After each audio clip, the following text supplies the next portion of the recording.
deixa-me fazer a introdução. Então, o Padre Baleiro, ele nasceu no Amazonas, no interior do Amazonas, né? Ainda criança também, foi para os Salesianos, foi para o seminário salesiano, estudou em Jaboatão, né, dos Guararapes, em Recife.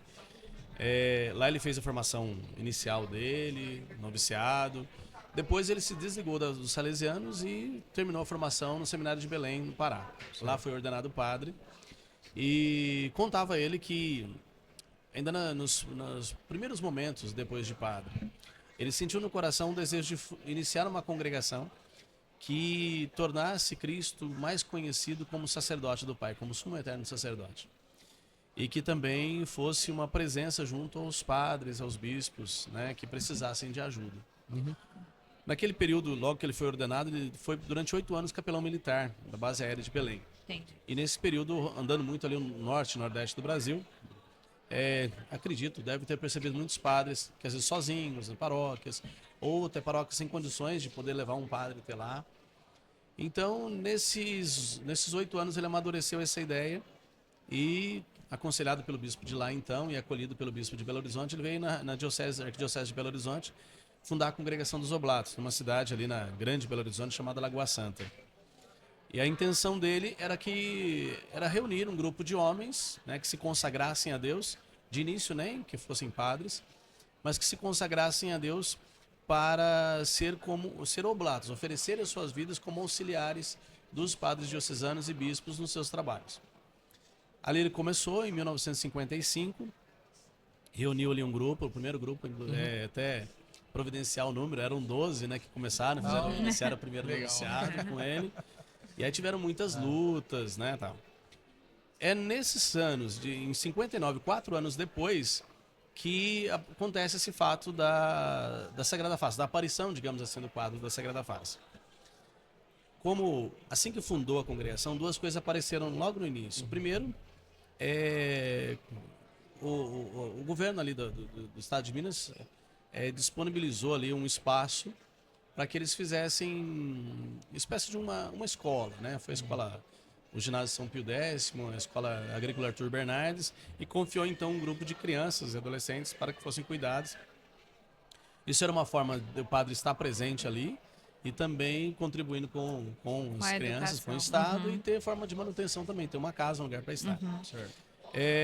E também trouxeram alguns padres, já 2 padres idosos já, e com problemas de saúde, para ficarem com eles. Então, nesse período, o Padre Baleiro dizia para os primeiros, né, olha, para que vocês possam cuidar com paciência desses padres, com amor, vocês precisam ver no rosto deles a face de Jesus. Então, já começou então a falar da medalha da Sagrada Face, que é uma revelação anterior, né, da Madre Beata Pierina de Michele. Já tinha a medalha da Sagrada Face e estava nessa devoção. Aí foi quando Deus providenciou esse fato do surgimento dessa Sagrada Face. Uau, eu não sabia disso, padre. Esse pequeno detalhe é super importante. Sim. Eu não sabia disso. Usar bem essa palavra, que diz que para quem crê não existe coincidências, existe providência. Né? Exatamente. Exatamente o que aconteceu. Você já contemplava a Sagrada Face como sendo da congregação. Entendi. Tem uma foto da capela da casa, né? Uma foto antiga, que inclusive tem uma face, né? No fundo da capela. Então, aí aconteceu que numa Semana Santa, né?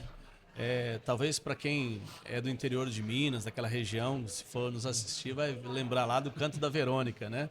Geralmente nas procissões da Semana Santa, pelo menos uma delas, enquanto segue o cortejo, a procissão, alguém abre e desenrola um pano que tem a face de Jesus e canta uma passagem da profecia de Jeremias: ó vós que passais pelo caminho, vede-se a dor semelhante à minha dor, né? Chamado Canto de Verônica. Então, não tinham ali em Lagoa Santa o pano para cantar aquele ano e foram até o padre pedindo para que ele pintasse.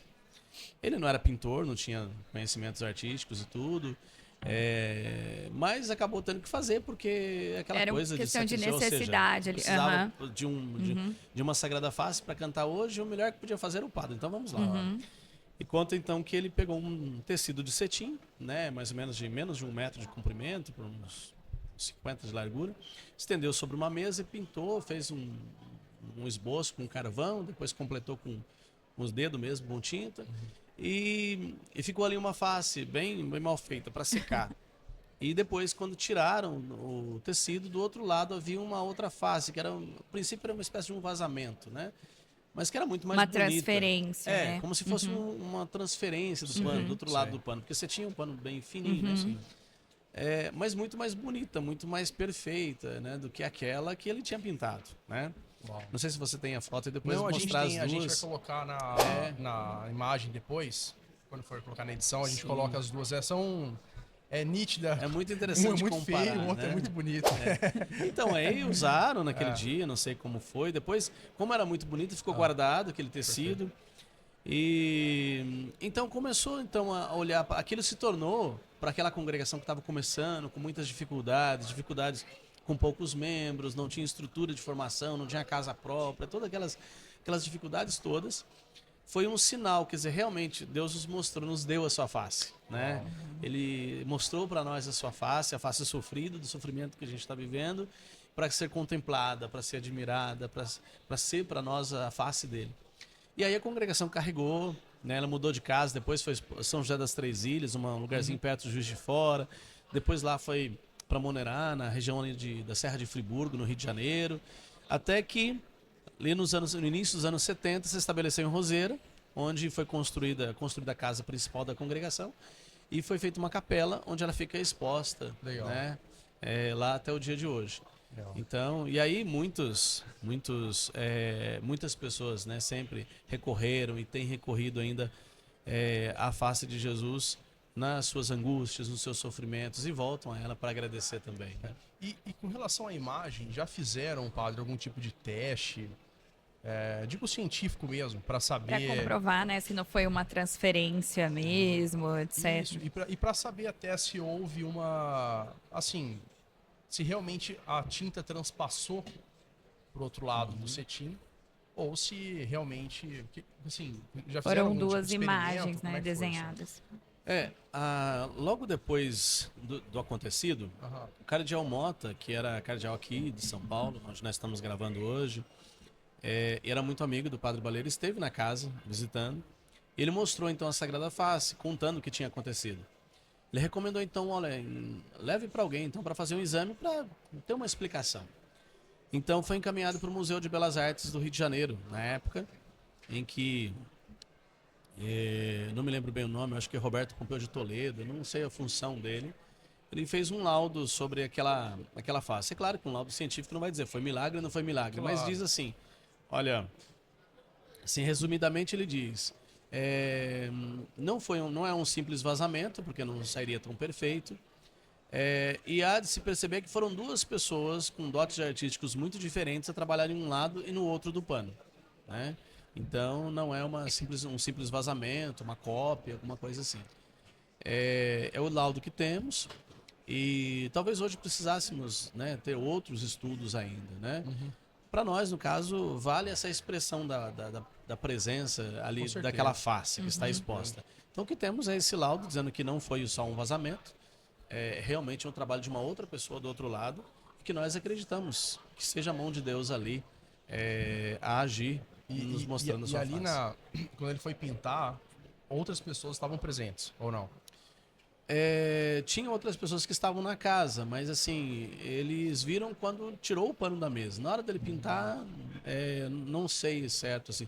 A gente tem alguns depoimentos de pessoas que lembram do fato, assim, que pediram. Tem até um vídeo de uma senhora que é uma das que pediu, né, para ele pintar e depois que foi receber a estampa, né, a folha. Mas assim, no momento ali, tinha pessoas na casa, mas eu não sei, assim, na hora que ele estava pintando, depois. Sei que depois eles viram quando levantou o pano da mesa, né? Entendi. Mas no momento da pintura ali, eu não sei te dizer, né? Seria bom trazer o Padre Geraldo, que seria o nosso primeiro convidado para hoje. Pois é. Aliás, se me permite aqui, claro. O Padre Geraldo não está aqui porque hoje é aniversário de 50 anos da ordenação sacerdotal do Dom Orlando Brandes, arcebispo de Aparecida. E ele está lá celebrando, nessa hora ele deve estar na celebração. Sim.